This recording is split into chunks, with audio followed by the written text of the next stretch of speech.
Hey, welcome to the podcast. It's Tim and Gugabe, and we're gonna just recap UFC 246 and then talk about the fights. Where are these fights taking place? It's JDS Blaydes, but I figured, North Carolina, I think. Well, the Carolinas. yeah. So we'll talk the Raleigh, North Carolina. So we'll give a little preview on that. But how you doing? Yeah, not too bad. Decent card for me. Made but quite a bit untracked. The track's small loss, but whatever. I felt like I got kind of on the unlucky side of one or two dynamics. Particularly Justin Ledet choosing not to do fucking anything. Yeah, I had a bit, not like a crazy loss on the card, but I lost on the card, but it was Barber busting a few parlays, and then we can talk about that fight. But and yeah, and just like I didn't have like a ton of action anyway, you know. But Yeah. I guess we can start. Let's let's start from the bottom actually, just so we don't have to go straight into McGregor and Cowboy. Um, Mazzo and Aldrich.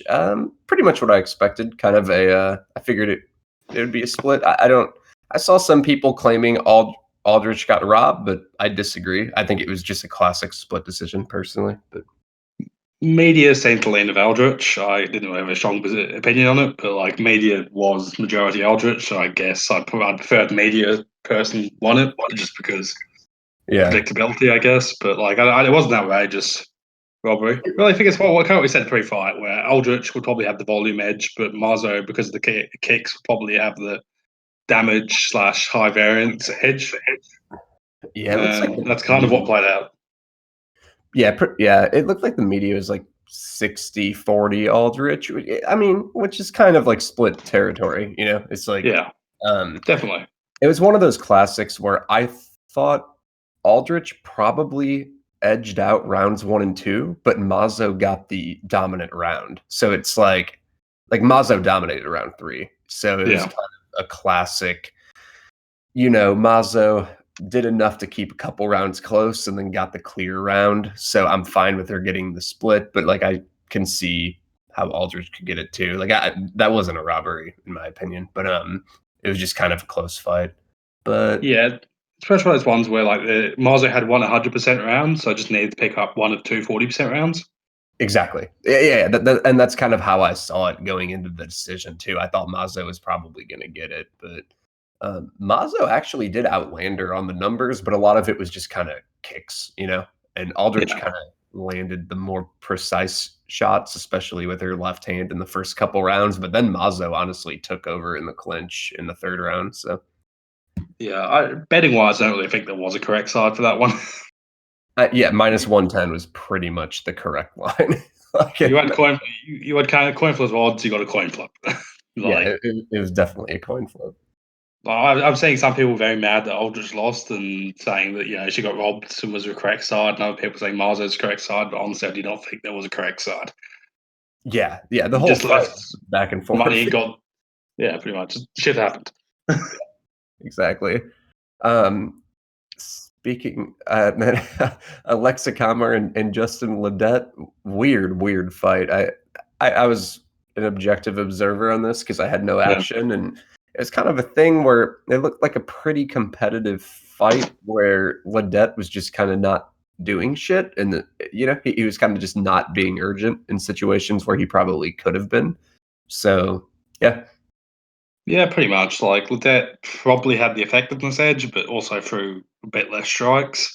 Live betting odds this would be interesting. Karma got up to like plus 400 halfway through round 2. But score, I'm not saying I was expecting Ledet to win that fight per se, but I was expecting a split decision. It surprised me that there was like a majority, 32 judges had to pay 27. Yeah. So I felt like Ledet was generally doing the more damage. But yeah, if Ledet's not going to do much and Karma's just kind of going to do things, that's going to obviously skew the decision. But yeah, I feel like it's sort of a fight Ledet lost more than Karma won. Like if Ledet just put out 5 more strikes around, I think he takes that pretty solidly. There's not much Karma could have done about it. Yeah, it seemed just kind of like a pretty competitive fight, and whoever decided to hustle in the right moments kind of would win. Like I didn't see like a skill edge for Kammer at all. It was just kind of like a hustle edge, and yeah, I guess it would just kind of be competitive rounds going forward with the guys. Pretty much. Yeah. I thought that it's just kind of Jenny being a bit cleaner and crisper, but also having the work rate issue. Yeah, exactly. And honestly, when I was watching it live, I thought Karma had just pulled out a split decision with that last second takedown. It just surprised me when it was two 30-27s. Yeah, I was surprised with 30-27s too, because I was even asking people. I was like, "Who's winning this?" Like, I didn't even know. So, Yeah, through round two, I just thought lines of approach any scorecard I would be happy with through 2 rounds. yeah, Like the fact that Karma went to round 3 already having won the fight just surprised me because I just felt like that wasn't really how that fight played out. yeah, Or it was like one of those things where Karma might have got like 3 55% rounds, which is unusual. You get all 3 55% rounds. yeah. Speaking of absolute dominations, Drew Dober should have been minus 10,000. We all agree. Yeah, I don't know. They're strong power. Dober has large calves. You don't play against large calves in a swinging match. Like Drew Dober's calves are fucking gigantic, aren't they? yeah. They're like watermelons. I know, like you just watch the fight. Like I was trying to pay attention to their hands, but my vision kept being drawn to Drew Dober's fucking calves. They're ridiculous. Yeah, I was. And his jawline. And just both of those two things are just how the fuck is it? There's some form of like USADA treatment to make your head and your calves grow. He Yeah, just as a fan, not even as a bettor. I was like, I don't really have favorite fighters. Like I'll have a couple here and there, but I'm just kind of so focused on just like betting that I kind of don't think about the sport that way sometimes. But I like when people really improve dramatically, and like I kind of Yeah. like him and Holtzman. I just like I like when fighters improve and they kind of show it over fight to fight. And so I was really happy that Dober won because he's really improved. I mean, he's legit, like Yeah. he I feel like he could even some of the top lightweights in the world. I feel like he could compete with. Um, Yeah, it needs to have certain matchups, but like honestly, Dober versus Elder would be very competitive. I think I would take Dober over Felder. Like it Yeah, would be a I competitive could fight. see the It would odds be, being stupid. I could see the odds being completely stupid for that. yeah, I'm not sure who I'd go 50-50, but like I could see Dober being like plus. Like if Hooker pulled out tomorrow and Dober got shipped in there, I could see Dober being like plus 250, which would be stupid. I don't think it would be that wide, but I do think Felder would be favored. But it's like Or even uh, like even like Dober CDF. I think Dober's got better tools to deal with CDF than a lot of other people do.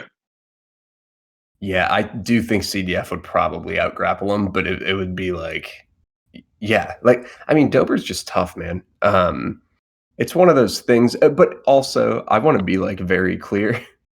It's also one of those things where like, even though I think in the first minute it showed that like one, you had a really good observation. You always make this observation. It was southpaw, and Nasrat's very rear hand dependent, and it was clear that his just whenever he takes advantage of that left hand against the open stance, in orthodox fighters, it looked like that punch wasn't quite there, going against the southpaw. So it looked like he was a little more uncomfortable, than other fights. But again, it was still a minute. And striking fights, I think, are high variance and just kind of a knockout happen. They could run that Yeah. back, and it could be Dober dominating over 15 minutes, but it still could be Nasrat dominating over 15 minutes too. Yeah, what I saw, it looked like 50-50 and then Nazareth died. So like I'm not gonna claim Dober would destroy him minus 500 clip. But Exactly. Yeah. Dober plus 290 was clearly absurd. Agree. Yeah. Yeah. Definitely can Like agree with that. Yeah. yeah, if somebody's gonna seriously come and say, all right, Dober should have been plus 150 or Nazareth should have been plus 150, I'm not gonna argue too hard. But it just looked like a fairly competitive swinging match and somebody dropped. Yeah. Yeah. And I feel And like the market as a whole tends to put a lot more emphasis on people who win stupid swinging matches than they really deserve. yeah, for sure. And I just think, I mean, just Dober doesn't have many holes in his game. It's like Darius showed if you're a really, really good grappler with good advancing capabilities in your BJJ, then you can, maybe take advantage of him. But he's still like if you're just kind of like a brawler, Dober can strike his ass off, and he's tough. And he's proven durability in wars where Nasrat hasn't, and I think that's something we had talked about last week. But fun fight. Also, with Dariush, like I had quite a large play on Dariush from that fight against Dober, and I felt I got lucky. Yeah. Like, even the submission that Dariush hit, like it wasn't like he just got to back control and hit a normal rear naked choke. If he fucked that up, he probably lost that fight in that moment. Yeah, if he would have fell over the back, he could have been in trouble. Like I had a big play on Dariush, and I felt like I got pretty lucky, especially at that price, because minus 200 or something like that. I think I got him in like the upper minus 100s, like maybe minus 190 or something. I couldn't remember, but it was in that neighborhood. Yeah. He did not look like 66%. He did not look like a 66% winner, put it that way. Or even the 75% winner you essentially pretty much need. Yeah, exactly. Going on to the next fight, and this is a fight where I had a wrong read going. I ended up not playing it, but I had a lean on Elliott over Askarov, and it was mostly because I thought Askarov just has that tendency to play guard off his back, but he did a good job at working back up, especially when Elliott would advance out of half guard into side control. Askarov would allow his free hips to start scrambling up, and then Askarov just kind of looked like a way better striker, and he showed he can kind of use strong hips to stop some takedowns too. I do think Elliott kind of fought like an idiot, but Askarov kind of seemed to be the minute winner here, Elliott's defense, he was knocked unconscious. True. Yeah. He was out. Yeah. I was kind of annoyed, so I had my Elliott play of the under, so I was just like, oh, for fuck's sake.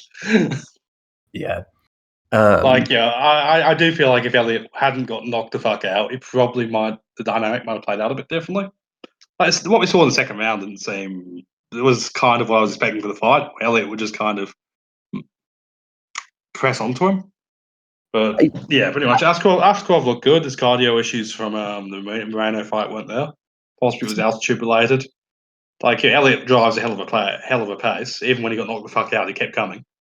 Yeah, the thing about this fight is I was leaning Elliott because Askarov would do that thing where he plays guard, but then what made me just stay away is because I rewatched Askarov's regional tape, and I was like, his striking looks awesome in his regional tape, and then against Moreno, it looked weird. But then I realized I never read any Moreno fight well ever because he's fucking weird, and so I was like, I'm basically going off regional tape, and then against a guy who's weird like Moreno, I was like, maybe I just don't have enough here to really know what's going to happen, because I swear Askarov looked way better on the regionals, and then Moreno's just goofy, Yeah, even Moreno's striking against Askarov from memory Askarov was kind of cleaner for a lot of the first two rounds before he gassed.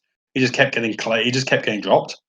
Yeah, Moreno was landing some hard shots, but which these big singles. It was a bit like Moreno just kind of hit these big single shots. No, it didn't necessarily even look that powerful.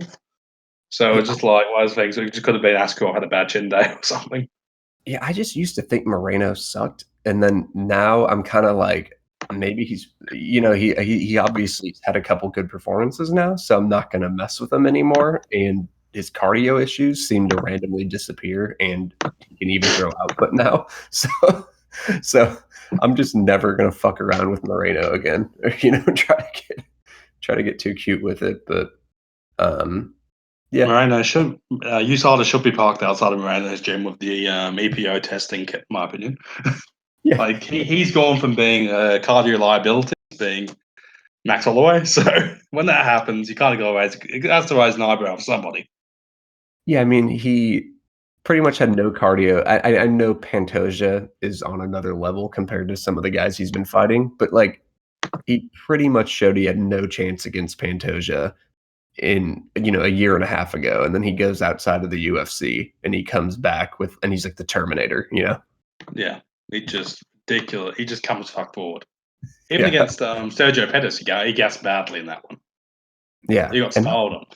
That wasn't even that long. I mean, I guess it was 2 years ago, but it's not insanely long ago.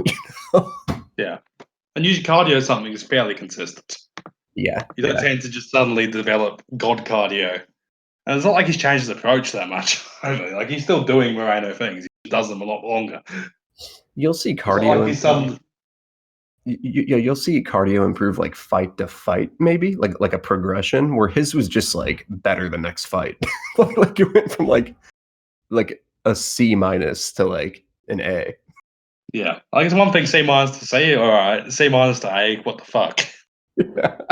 Particularly from a prediction point of view, because it's just like, well, fuck, how are you supposed to predict that? Yeah. Yeah, when somebody's like major weakness just suddenly flips, like Aljamain Sterling's another good example of this, where like a few years ago he was bad cardio, and now he threw more first strikes against Munhoz than he did against the first 3 UFC fights. Like combined, yeah. Yeah. Yeah. Yep. And those first 3 UFC fights was like, I think it was like 40 minutes of cage time. So it wasn't like he just had 3 quick finishes. Yeah, like Sterling, I think he landed like nearly 200 significant strikes against Munoz in a 3-round fight, and it's just like, what the fuck? He was never doing that stuff earlier in his career, so yeah, random cardio jumps. But here's another. This was a weird fight too. Like I'm glad I didn't have any action. Yusuf and Feely. The I had way feeling. Oh, sorry. Yeah. yeah, I mean, the way I see this fight is I thought where the fight was most likely, where kind of Yusuf had to win it on the feet, where like most people were probably picking him to outstrike Feely. He actually kind of lost, like I thought Feely was going to get round 1 until Yusuf just used a Kimura to muscle out of a position. And then round 2, Yusuf kind of went to his grappling. And then round 3, Feely kind of dominated the striking after Yusuf slowed down. And so I feel like Yusuf backers probably got a little lucky here because he really edged round 1 off just muscling a Kimura. And you could have never picked Yusuf here because of his grappling, his like offensive grappling. And then in round 2, he kind of like just won by riding out the round on top. It's like I don't see how you could really predict that. So I personally think it was kind of a weird fight in that Yusuf won for reasons that were unforeseeable. Yusuf kind of frustrates me because I think he's got a solid first 2 minutes, but then he, on the feet particularly, just kind of drops his volume off a cliff. Yeah. Like he just tries to hit massive counters, which worked for him against Benitez, but Benitez did not look like. But as a result, Benitez had a lot of success in that fight, and I don't necessarily think Yusuf wins that at a minus 300 clip or whatever the fuck he was. Just try to think. Philly, minute wise on the feet, won about 9 minutes. Like there's probably about 11 strike minutes of the fight because Philly got up in the last minutes of round 2, didn't he? And won that minute from memory. Well, I mean, Feely won like I guess minute to minute. I mean, he won all 5 minutes of round 3. He probably lost like 4 minutes in round 2. Yeah. He won the last minutes of round 2 on the feet. I'm just purely talking striking time. Oh yeah, he won like probably 80% of the minutes, right? Yeah, striking time, and that's why, because like my call here was Philly could get killed in the first 2 minutes, but And once he didn't, Yusuf settles down, Philly should just take over with greater diversity and volume, which I felt was kind of accurate. But Yusuf just kind of pulled a miraculous standing Kimura, which honestly won him that fight. Yeah, Like, it won in round 1. Yeah. I feel like as of 4 minutes since the round 1, that was Philly's round. Even if assuming but they finished around pushing pushing Yusuf up against Cage for another minute. Which is not saying Yusuf's bad. I don't think he's a particularly bad fighter. I just think he's a mid-tier featherweight who's kind of had the big moments and 3 fights in a row. This is the way I see it. I think going into this fight, like I think Yusuf, like, and I'm not trying to be a dick. Like I had no money on this fight. It's just I think Yusuf backers definitely got a little lucky because he really won the fight because of random grappling, like athleting grappling.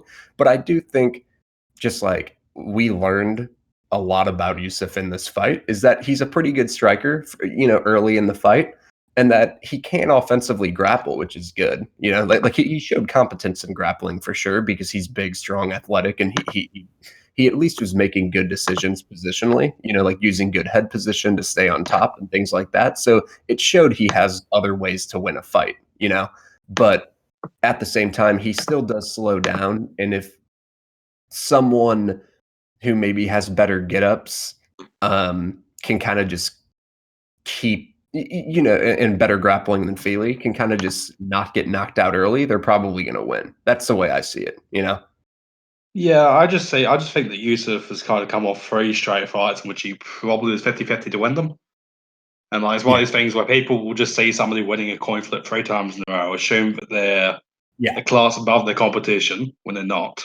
Yeah. It's like welterweight. Like every so often, a new welterweight pops up ahead of the brawler circuit, whether it's Zaleski, Luque, who else? I think there's been a few of them. Zaleski, Luque, Millender, where people will sort of go, "Oh, that guy won 3 coins in a row. Clearly, he's got something going together." When not really, he just won 3 coin flips. Yeah, he just had big moments with 3 coin flips in a row.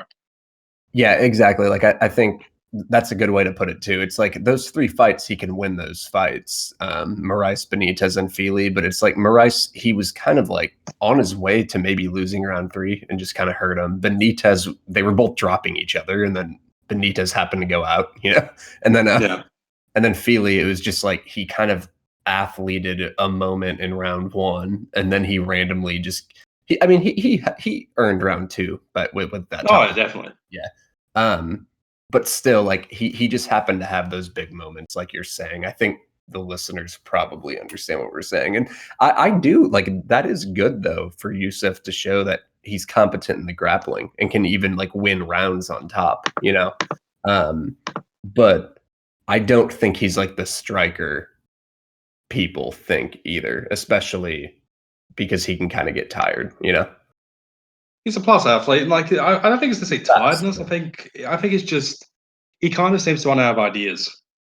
Yeah, particularly when he's being forced backwards. If the other guy's got more ideas than me, he just stops throwing because I think he just doesn't trust his tools well enough. Or he does what he did against Benitez, where he trusts his tool, but his tool is just hoping to swing wild and get the kill because he kind of assumes that he can 50-50 his way out of situations.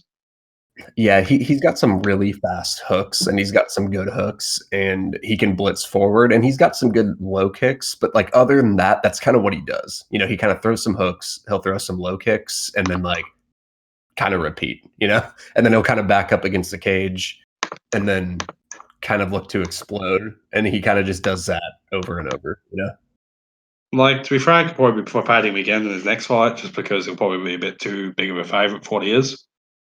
Burgos will probably be a spot I'd be looking at, particularly as a solid dog. Because I feel like Burgos would really punish him for his low output. And once Burgos starts coming down.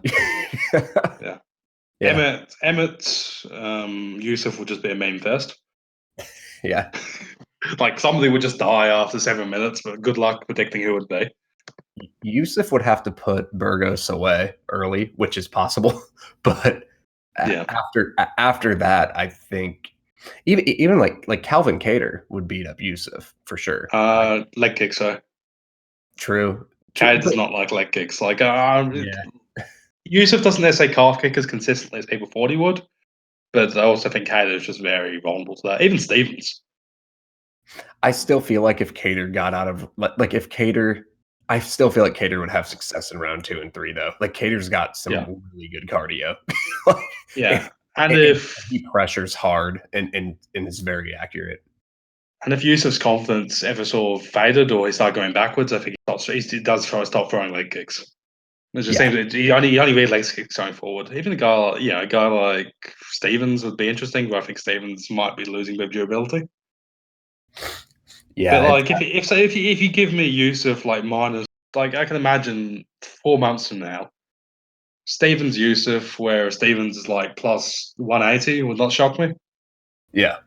And that's the sport. That's why I love Jeremy. That spot is what I love betting on Jeremy Stevens in. Yeah, because I know he's durable. I know he'll go to war. I know he'll have solid cardio. Yeah, it's like Yusuf would get off to an early lead, and then after that, it would just be kind of like a sloppy catch-up fest, probably for Stevens. Yeah. Um, but Anyway, away from the use of hate train, I guess, onto yeah, I exciting don't hate. prospect in the sport. I didn't even dislike you, so I think I bet against him 3 times. Yeah, Being stupid about him, but like he seems fine. yeah. Barber and Roxanne. I had Barber in a couple parlays that busted, but I'll give my opinions on this. I know you're gonna laugh at me.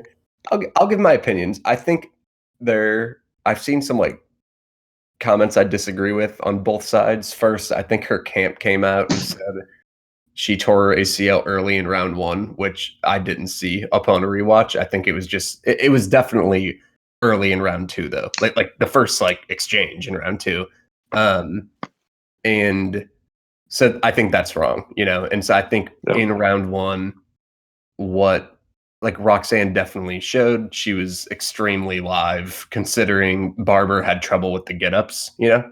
And then like after that, I like I was just having a conversation with Tyrax at before this. He was claiming like Roxanne was also outclassing Barber on the feet, and it was like they struck for 20 seconds and the distance strikes were 10-10. And like you can't really say that either. There's literally 30 seconds of striking. So yeah.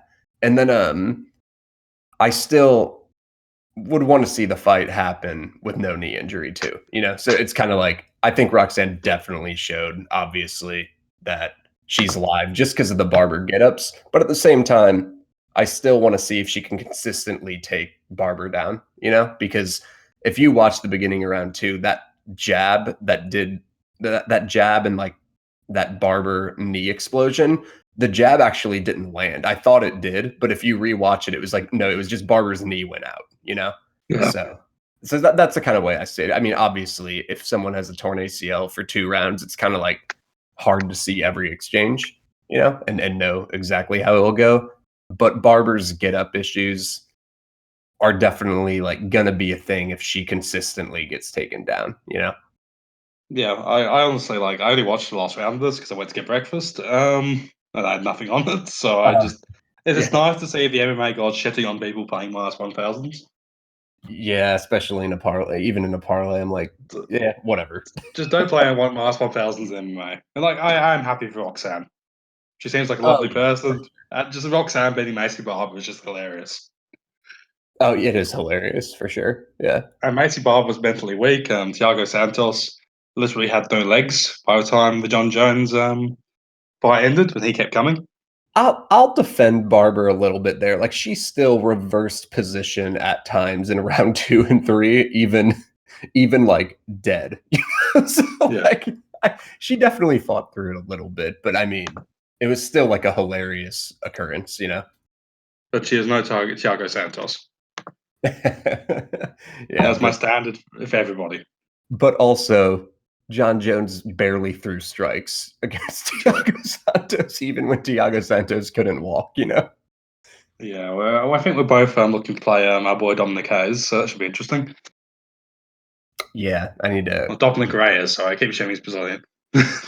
Yeah, Dominic's pretty good. I have to kind of look into that, but yeah, It's plus 350. I think plus 350 is off. yeah, yeah, Like I see that being a competitive fight. yeah. If as long as Reyes can keep up with the volume later in the fight, which then I think he'll Yeah, be very live.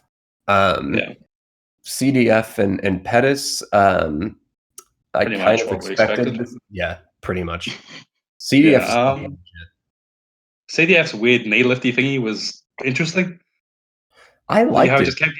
It kind of. I thought he was faint off him to not build any feints of it. Like maybe it was advanced level mind tricks where he fainted by not he feinted the strike by not throwing a strike off his feint or something. I just wasn't sure what he was trying to do. I was like, is he trying to stop leg kicks? Is he Oh, no, no, no. just I think I know what he was trying to like, I'm not for sure, but it seemed to me like he was trying to pre-check a body kick if it came up to him, because you know how yeah he was going up really high. I think he was doing that. So because Pettis will throw that body kick going backwards. And he was also kind of keeping a high guard too. So I think he was like, one, wary of the body kicks coming in, and he was also just trying to protect his head from a counter punch or head kick, because that's what Pettis does. Like when Pettis gets backed up, he'll throw a counter. And that's the way. I mean, I'm not a striking guy, but that's what it seemed like to me, that he was just kind of like anticipating a big strike coming in, and he was just doing things to maybe block the contact a little bit. Yeah. Like, I played a little bit of Pettis KO1 at plus 1400 just as a hedge, because I felt like, Pettis, if he's going to pull this off, he's going to need to knock him out in the first round. Don't regret that. Also a bunch of CDF. Actually, I was surprised that the line held as well as it did, because, like, I'm not sure if you watched the UFC broadcast, but there was, like, this thing, like, a minute before the fight showing the public a poll on it, and Pettis was, like, 85% favoured. Yeah, I was just like, I was surprised the public money, because I had people messaging me going, "Oh, Pettis looks like free money." Even Tapology, Pettis was 54% on Tapology. I was getting so mad because I thought CDF would get down under minus 200, and that was where I was gonna like play, And I got minus 180 on exchange just before the fight, but yeah, like I would have hit that, because I got like minus 205 early, then I added to minus 180 last moment. I'm actually annoyed at myself. I kept looking at CDF submission, and I was just like, Pettis is eventually going to get caught out for giving up his back so easily, but Pettis has magical back capabilities. Yeah, like this fight, I pretty much saw it going exactly how it did there. And like people who were saying Pettis had a shot for a sub, I was like, dude, no, he doesn't. Like that's just like CDF has jiu-jitsu wins over Gary Tonin. Like there's no way Pettis subs him. And the miracle club and sub sort of thing. You could have said, stupid guillotine, but apart from that, even a club and sub, I think like a nearly unconscious Ferreira could probably just get his BJJ instincts to like stop something. But like, I see what you mean. Like if it was a sub, it would have to be that. But I still did think Pettis could survive in the grappling. Like I thought it was. I mean, I wouldn't have been shocked by a CDF sub, but you seem to think it was more higher percentage. So good call by you. Yeah. Even then, like it's like Jacare versus Mount. Yeah. Still got out of that guillotine. Yeah. I think some of those guys just had power by ego. Speaking of guillotines, Kelleher doing to Ode Osborne what obviously was going to be done to him. Yeah, you were all over this. I didn't play it, but I mean, I agreed with just kind of like the non-Osborne side. Like playing a minus 150 on a question mark is just kind of confusing. Yeah. A lot of people play him too. I was actually annoyed with Kelleher because like when he went for the mounted guillotine, I hate mounted guillotines in MMA. Particularly when you go to your back. Like if you can stay a keep mount, sure, but like obviously Kelleher hit the guillotine. But if he fucked it up, you've taken the best position in the sport and turned it into the other guy's guard. Yeah, you've possibly just thrown away around for no reason. Yeah. Like, if you've got mount, just stay in fucking mount. Yeah. No reason you should ever be leaving mounts if you have an arm triangle or if it's take back control. Yeah. But Kelleher just kind of just showed that Osborne has very little off his back. He just out well rounded him. Kelleher has flaws, but he can compete everywhere, where Osborne, obviously Jody couldn't compete just on the mat, and he plays guard and can't get up and everything like that. Pretty much. Osborne, he has no real getting up there instincts. Like it's just, even on the regionals, every time he got put on his back, he just try for really mediocre guard subs, and that'd be it. Yeah. Kelleher's pretty durable. Osborne, I think his cardio, if the fight had lasted, this cardio lapse to have shown up would have popped up. Yeah, just not particularly good fight. I just don't think Osborne's very ready for the UFC level. Yeah. Or maybe if Osborne gets pure striking match, but even then, I'm kind of dubious about his cardio. Yeah. Olenek and Green. I'm happy Olenek got the win. I don't think we need to talk too much about this, but kind of just almost turned into a gas fest. It kind of did, but Olenek was just a better grappler, I had a little bit of Olenek, no scorecards.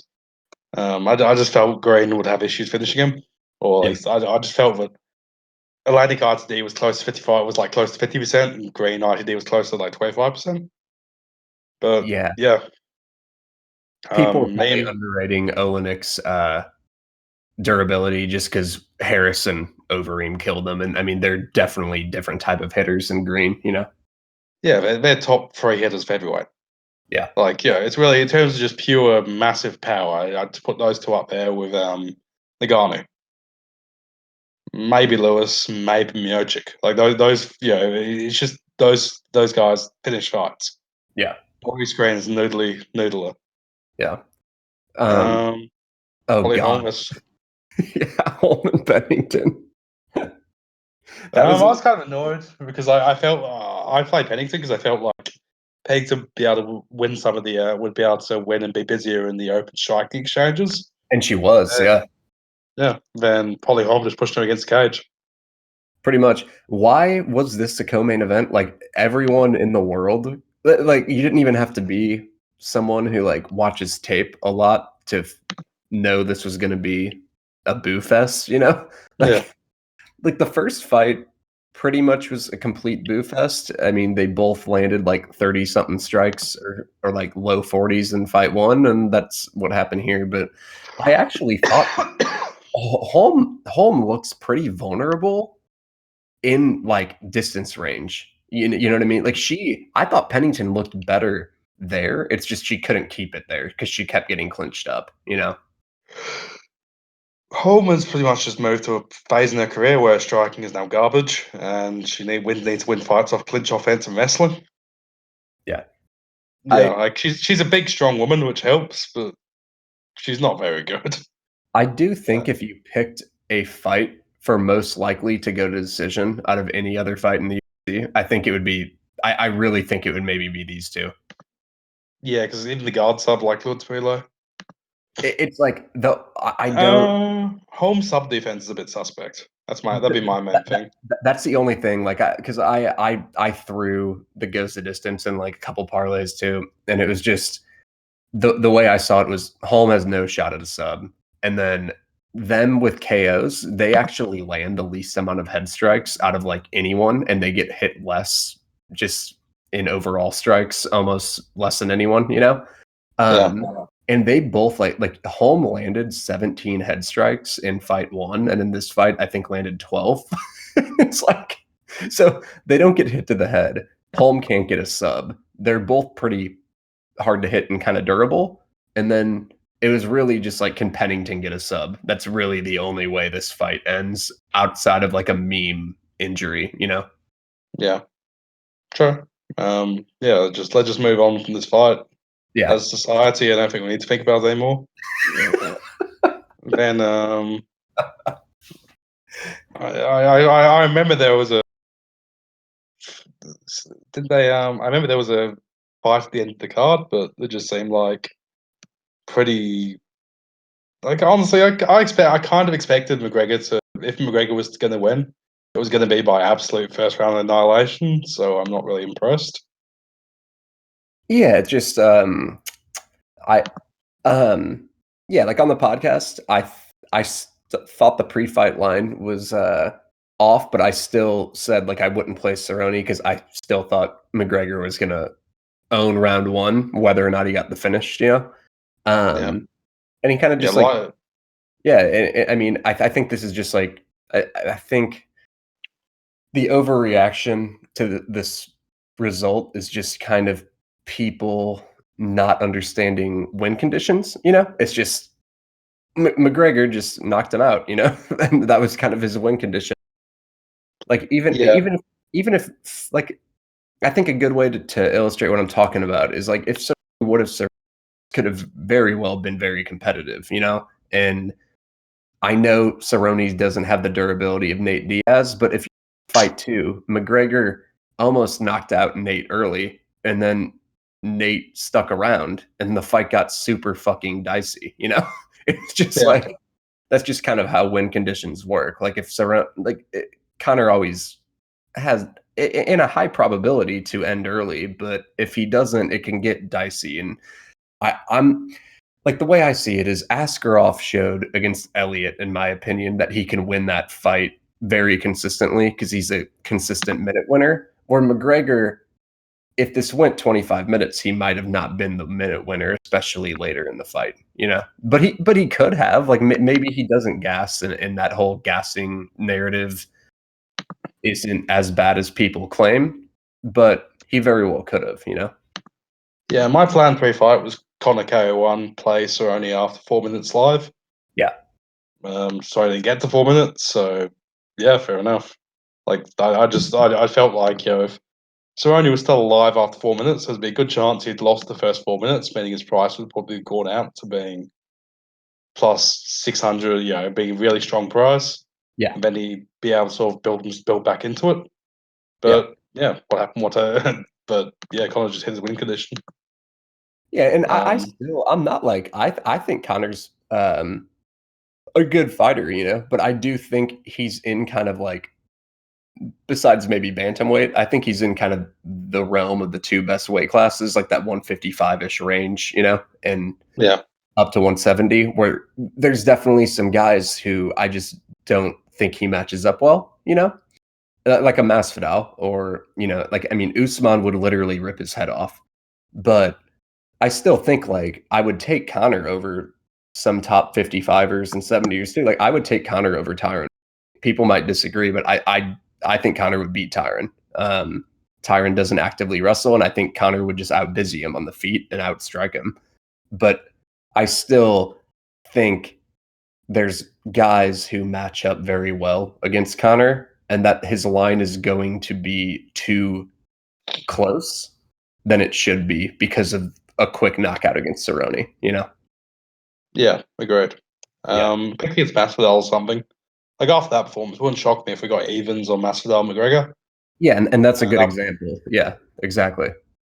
yeah, well, really, it didn't really show any new wrinkles to Connor's game, and doesn't really any answer any more questions about how his conditioning is and all that sort of stuff.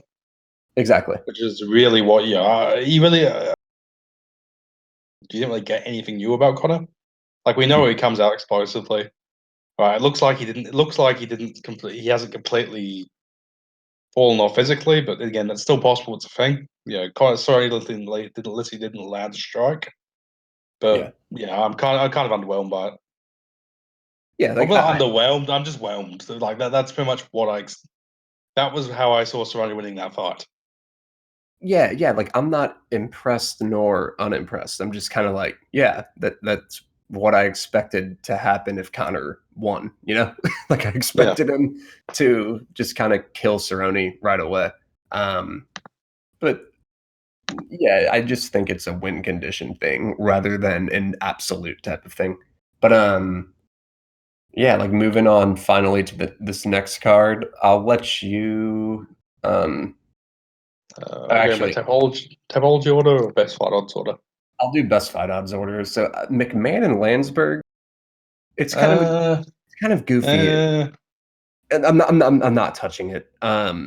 It's one of those fights where I think Landsberg is one of those girls, kind of like a GDR, who can stop takedowns in the clinch because her background in striking allows her to be positionally sound in clinch situations.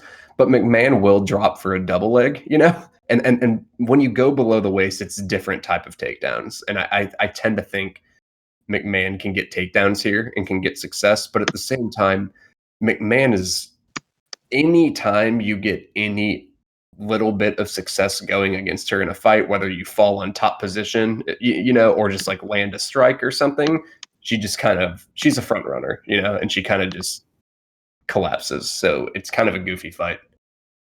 pretty much. Like, yeah, I think McMahon will probably winning this fight till she loses it, if she loses it. Yeah, yeah, But definitely. McMahon just randomly collapsing is we've seen it too many times. Yeah, And it's just if she falls on her back or something, and Landsberg just starts kind of like landing strikes from top position. That happened against Misha Tate with McMahon. You remember that? She was just like yeah, laid on bottom and just kind of sat there. And yeah, she doesn't like to get hit, you know? it'd be one thing if McMahon had just like occasionally gotten guillotined or something. Yeah. But no, she just collapses, honestly. She's honestly probably the most front runner type of fighter in the sport. Honestly. Possibly Chelsea. She's in Chael Sonnen mold. Exactly. Yeah, they're pretty much the same fighter. Yeah. She But just yeah, it's Mcmann should be winning this fight, but fuck, yeah. she's minus 155, which means that's like 61% implied probability. You got to put her around like 70 to think you're getting an odd.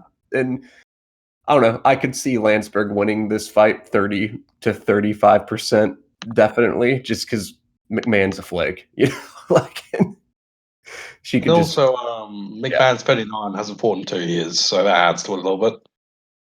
Yeah, I mean that could definitely be a factor too. So kind of goofy, Like, but yeah, it's just hard to.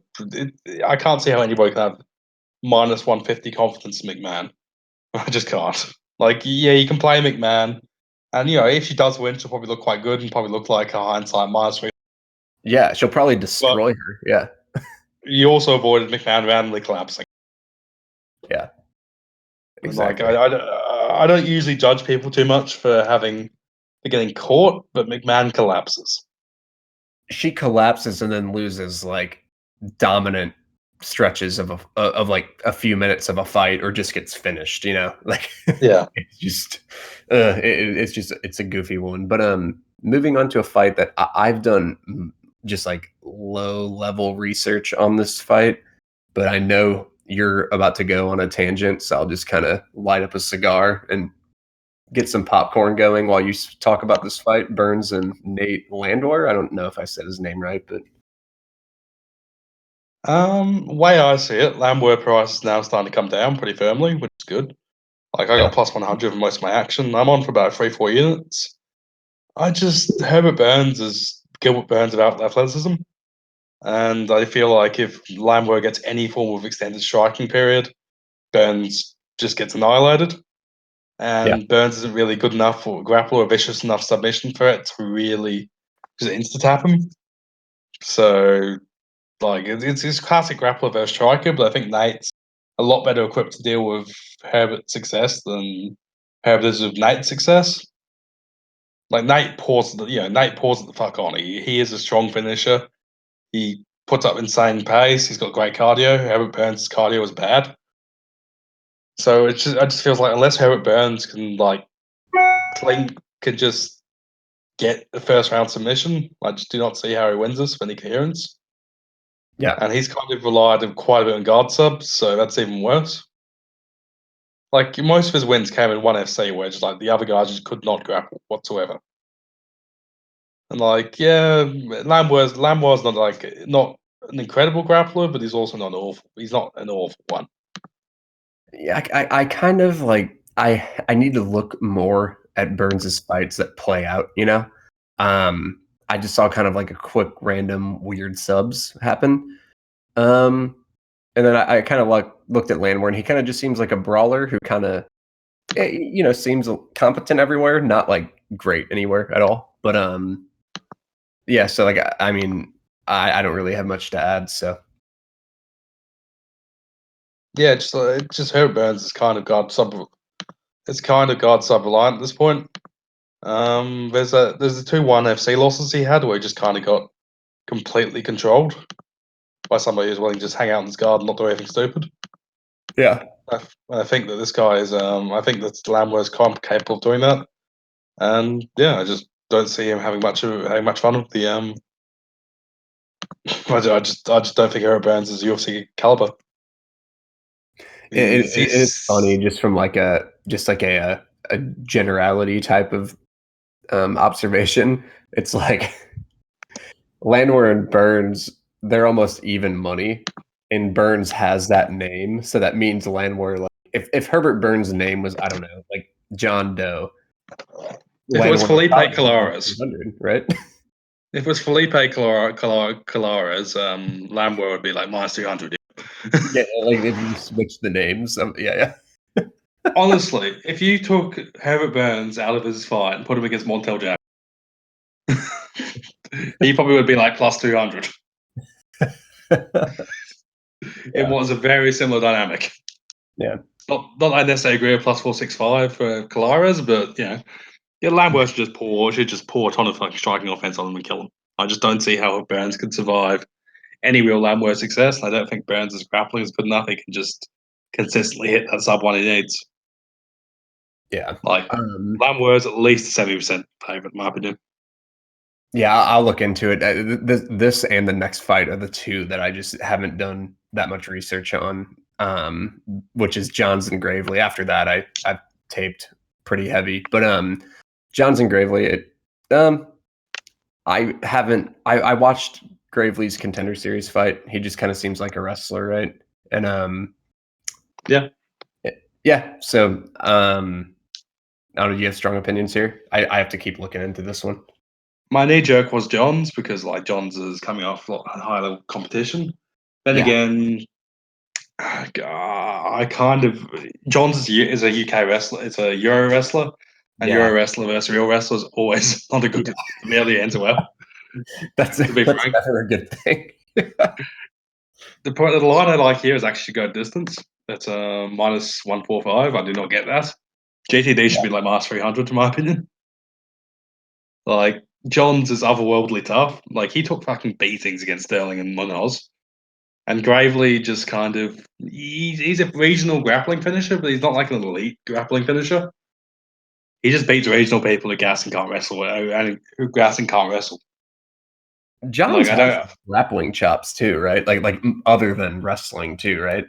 Yeah, definitely. Johns is legit jiu-jitsu and all that. Like, yeah, I can't. I don't think Gravely will probably win this fight. If Gravely wins this, it'll be by top position for an extended period of time. But I can't just say. I don't just say John's getting absolutely torn apart the grappling. I just see it being Gravely hanging out on top of him, not doing much. Yeah. So like John's always seemed like submission wise, like pretty submission defense wise, like pretty defensive, you know, like in fundamental. Yeah, like against Munhoz, he was in like 3 deep guillotines and he got out of each one of them. Yeah. I'm still triggered by that because I had ITD and Munhoz ITD in the fight. That was all. There was just a calamity of Munhoz failed 3 guillotines. He dropped Johns like twice. Yeah. And there was that thing after round 2 where Johns is just comatose on the floor and his corner picks him up and lifts him off into the bench, onto his stool. And I'm like, you're not going to. Is this not. Do we not finish this fight? Is this fight not going to be stopped? Yeah. And the ref just staring at it, going, "Yeah, it's okay. I'm sure he'll be." Yeah. Like, what the fuck, guys? Like that's just Brett Johns versus Munhoz should have been stopped on multiple occasions. Yeah. And Munhoz was also guilty of it because like every time John stood with Munhoz in round 3, Johns would immediately get dropped, and then Munhoz would go for guillotine. Yeah. And like if he just kept punching him, he would have gotten TKO easily. Yeah. And Munhoz just seemed to go, "Oh, I'm the guillotine guy. I'm doing my guillotine. Fuck you." He was just guillotining his dead body like a crazy octagon pretty much for like 7 minutes. But yeah, pretty much like Munhoz. The last half of Munhoz versus Johns was just Munhoz dropping Johns and then hitting a random guillotine. Yeah, I need to tape Johnson Gravely, but we'll just move on. Jackson Colares, I think Jackson's going to win, but Colares isn't bad. Like he's kind of a tenacious grappler, and he can take your back. Like, and the thing is, like, I mean, he's absolutely outmatched here, standing like very, very bad. And Montel has a lot of good wrestling defense and just like wrestling fundamentals. But Colares is the better BJJ type of grappler, like as far as putting hooks in and things like that. Jackson, I think, will just positionally defend and just like grabbing wrist control, things that he kind of does. But he still had his back taken against Ricky Simone in situations, and Ricky Simone's not like a BJJ type of guy. And Colares, like if he gets his back or something, and he just tenaciously grapples Colares, I see a win condition for Colares. That's what I'm saying. And I wouldn't be shocked at an upset, but I still think Jackson's probably going to batter him, you know? Yeah. But it's like, I don't think like Montel, I was an idiot last week with Macy, although it was kind of a weird fight, but Montel's not safe for like even like a parlay leg at this price, you know? Yeah, like Montel's obviously a monstrous, massive grappler, but I mean, monstrous, massive athlete. Yeah. But yeah, Colares has a win condition here, like just getting around the jiu-jitsu jankiness. And he goes for Um, it too. Like he just is always going for takedowns, and also not to cap for by a gym, but like Osborne's out of the same place as Montel Jackson. And Osborne just showed minimal submission defense. So it just could be one of those things where they're just not particularly good at schooling people in that. Like if Montel Jackson was training out of a real gym instead of pure evade, I probably would be a bit more interested in him.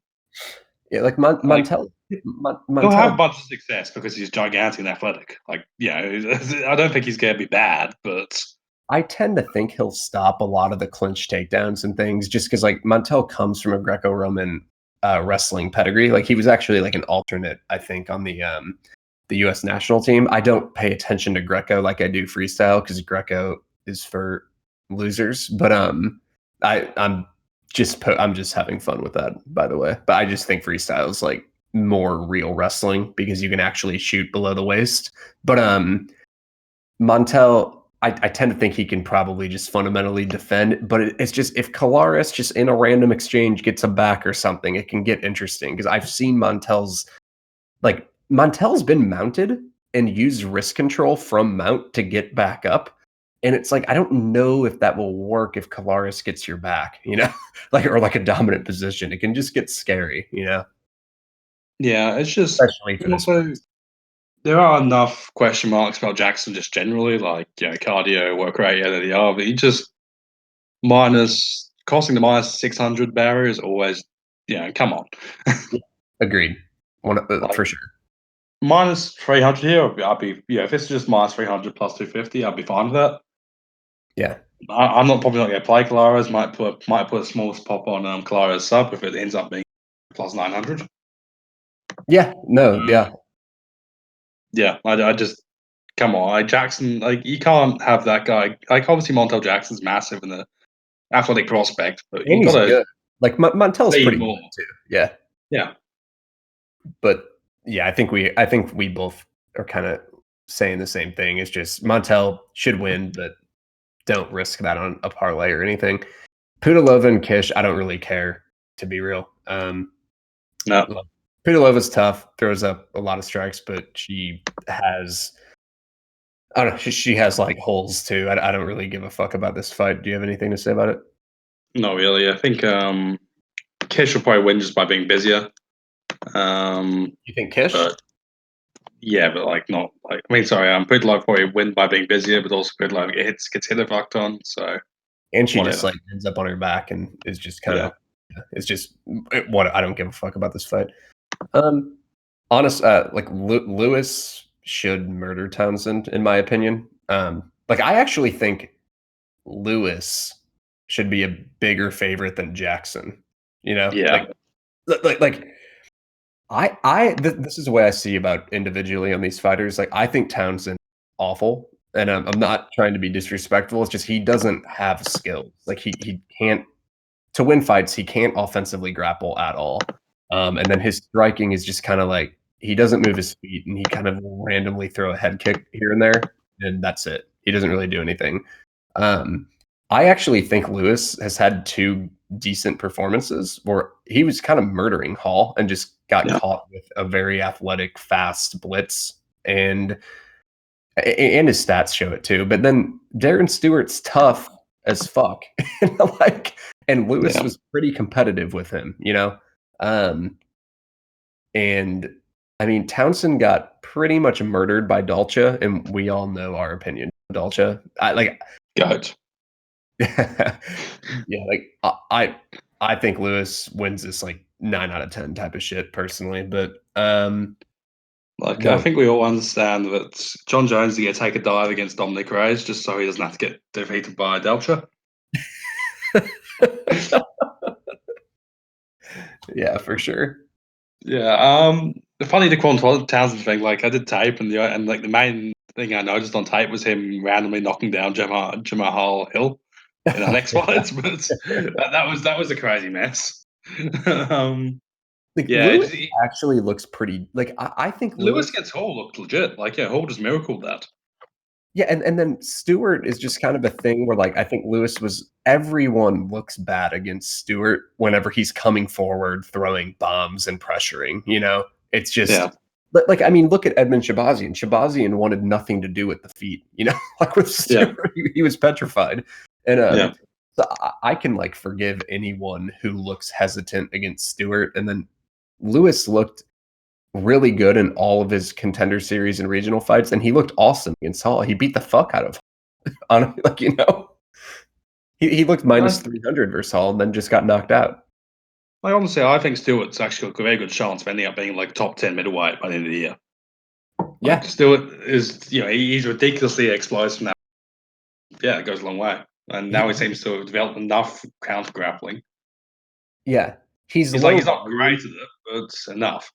He's low volume, so I do get scared if he goes against, like, a striker who can kinda maybe just outpoint him, you know? But still, he turns everyone into just, like, really scared of his striking because he has so much power and he pressures even though he doesn't land at a huge rate.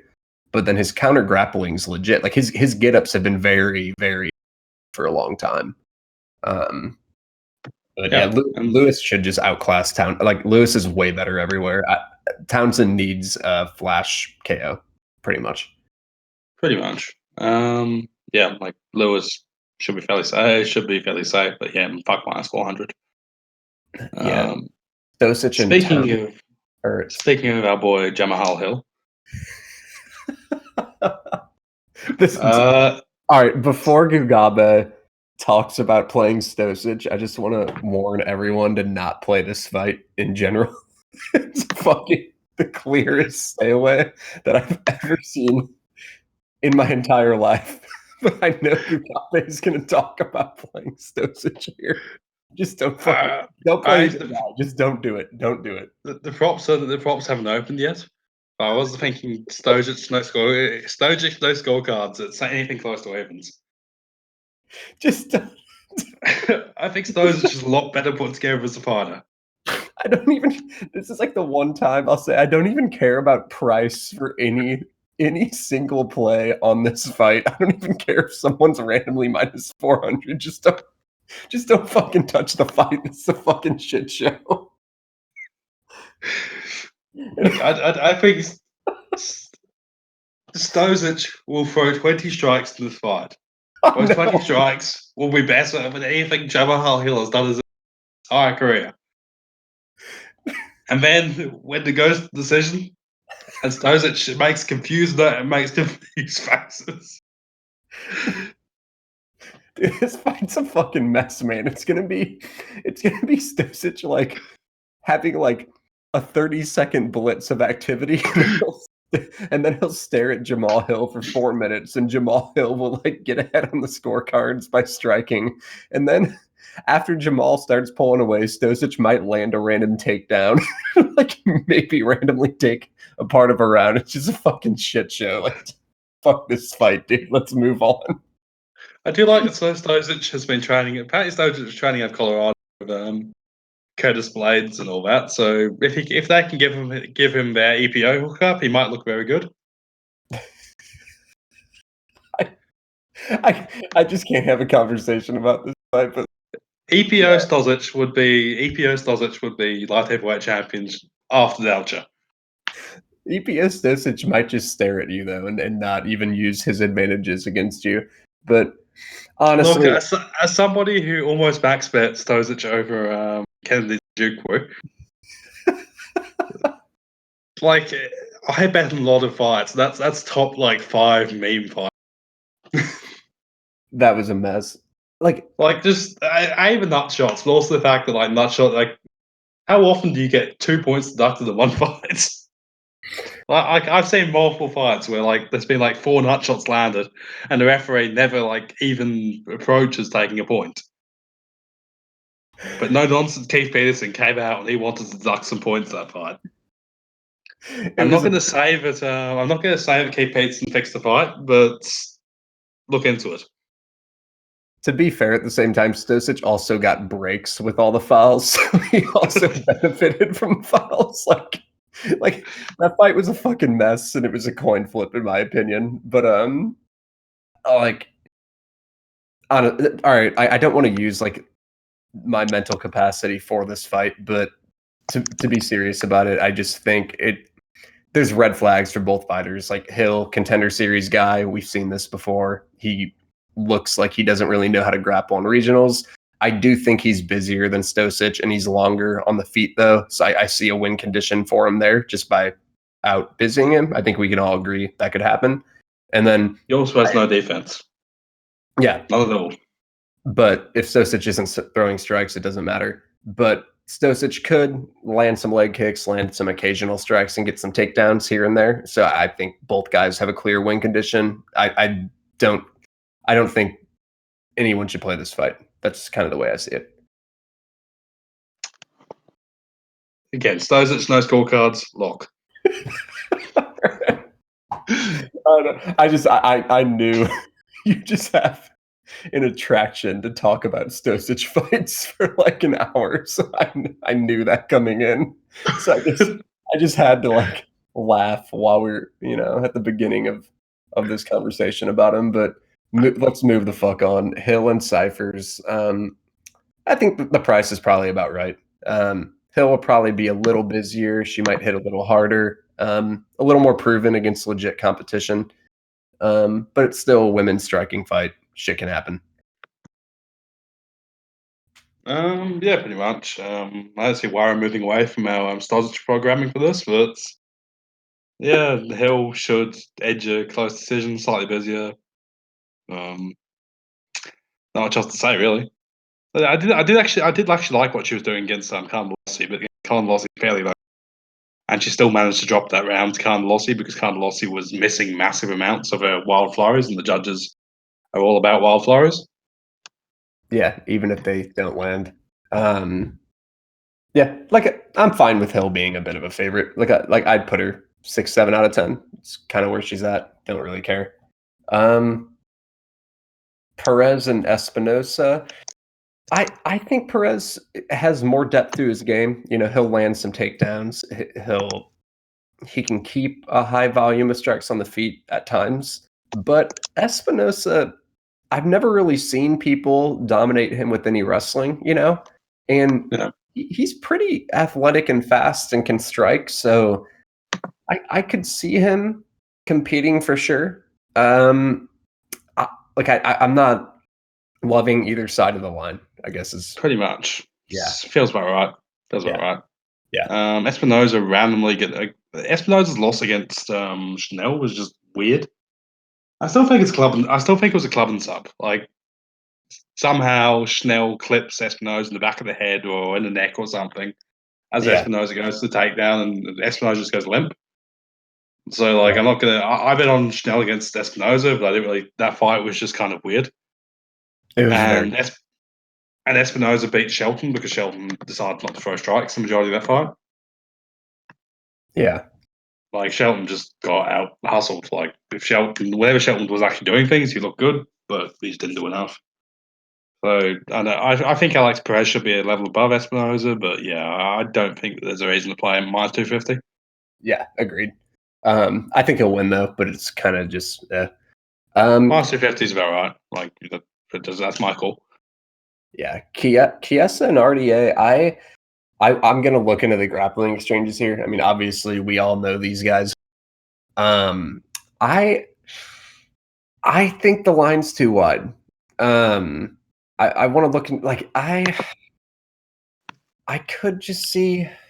I mean, obviously RDA has advantages here. He's the better striker. He's busier. He's more come forward. But I could see just like Chiesa getting some takedowns, and having some success too, especially at plus 225. And he's big. He's long. Leon Edwards had success with just clinch takedowns, clasping his hands up and having success in kind of half positions, taking his back. So that's kind of the way I feel. I want to tape, and I feel like you have to look at the grappling exchanges more. But minus 265 RDA means you have to think he wins this at 75 to 77% of the time to think there's value. I can't put it there. I just can't do it. Look, sometimes you have to look into yourself and find the little voice that is saying RDA is the GOAT and say, hi, Saram. I love Yeah, RDA. Yeah. yeah, so do I. Like, I do like RDA, but for some reason I'm just not. I feel like RDA's lost a step lately. There's more Mm. RDA versus Lee, which made me a bit concerned. Like, I bet RDA pretty heavily against Lee, but I didn't like his standing volume. I didn't like how much trouble he seemed to have with Lee just on. Like, yeah, Lee obviously broke eventually, but like, Lee Yeah. was kind of making it hard just by being big and going for takedowns, and like RDA wasn't dominating striking like I thought he would. Yeah. Like, I think RDA's lost a bit of a gear in terms of standing volume in the last like year or so, maybe. Even since the Usman fight. 'Cause the Usman fight was 2018. And RDA, how old is he? RDA, He's probably mid-30s. yeah. I'm just concerned that the way that RDA fights, he could go off a cliff. He's 35. I don't know. Some reason I just feel like RDA has been giving me weird aging vibes lately.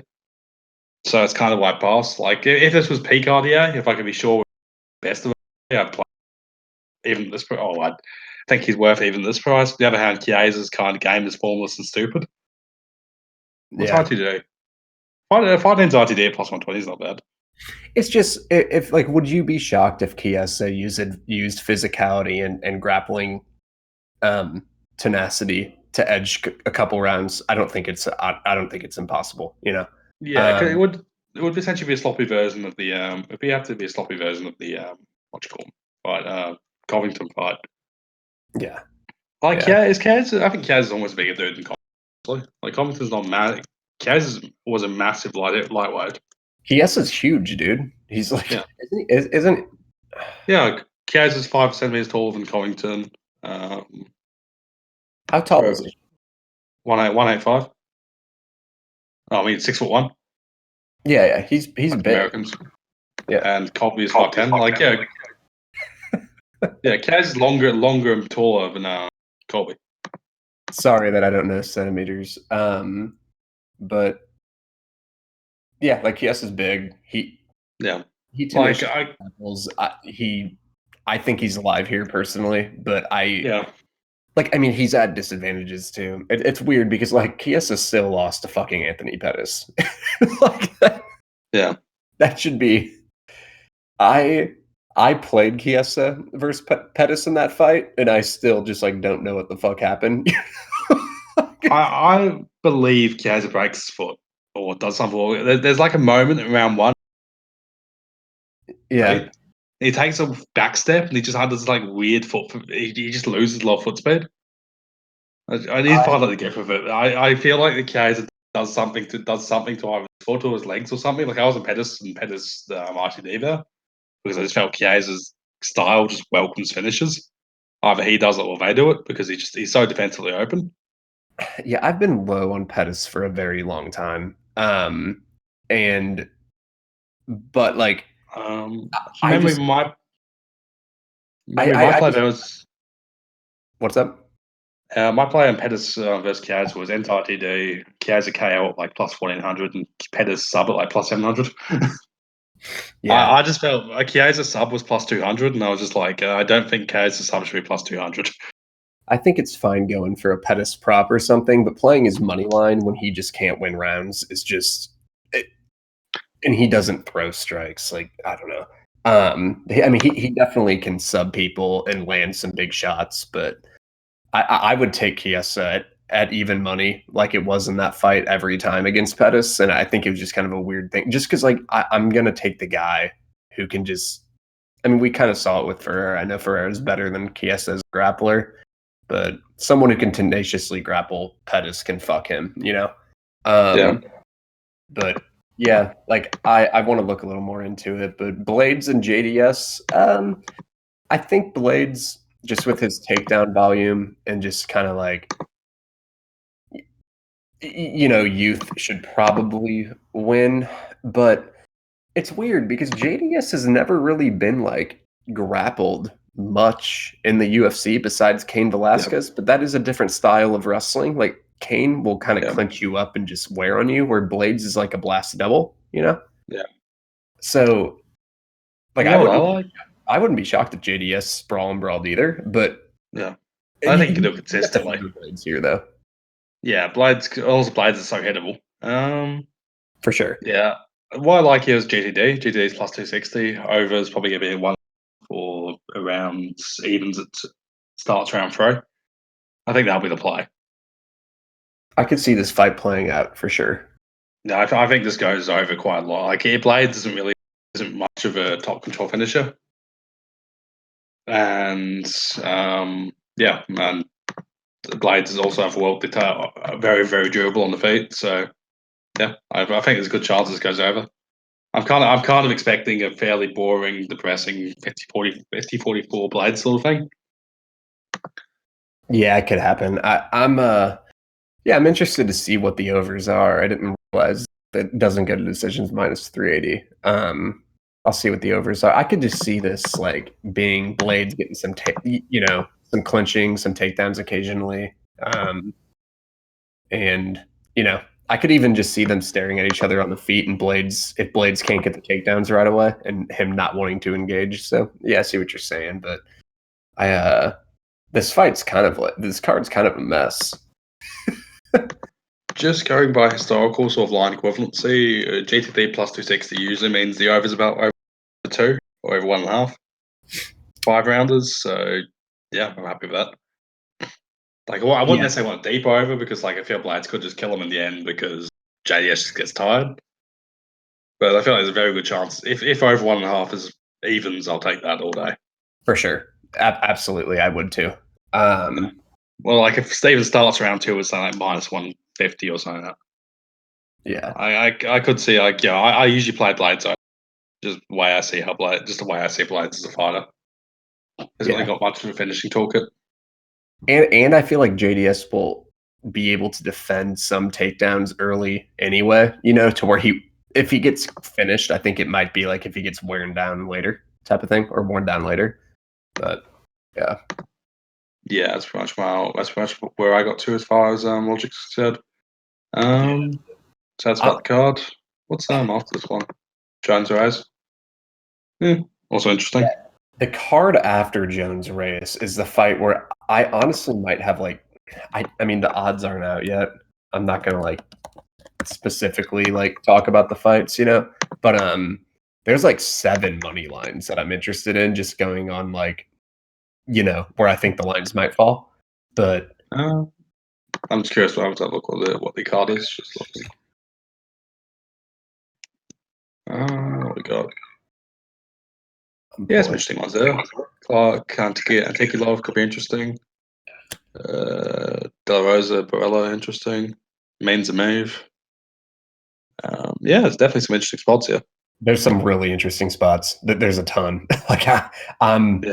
I'm kind of just I'm just refreshing best fight odds the last couple of days, because when those lines drop, there's 7 fights that I'm seriously interested in. I'm just looking. 1, 2, Bontorin again. Bontorin 2. I think he is him. I'm interested in 4, 5, 6, 7, 8, 9. 9 fights. There's 9 fights that I'm eyeing, and that's very rare for me. Usually it's 2. So 4. I'll probably say about the same. Yeah. Even Anderson, I was kind of kicking myself not picking up Anderson a few weeks ago when he was he's dropped from he's open minus 140. And I didn't have accounts with limits at the time, though, so I was annoyed. I was like, Anderson should just win the same fight as the first fight, I'd imagine. I always see how that dynamic's ever changing. More depth to his game and just kind of cardio. Yeah.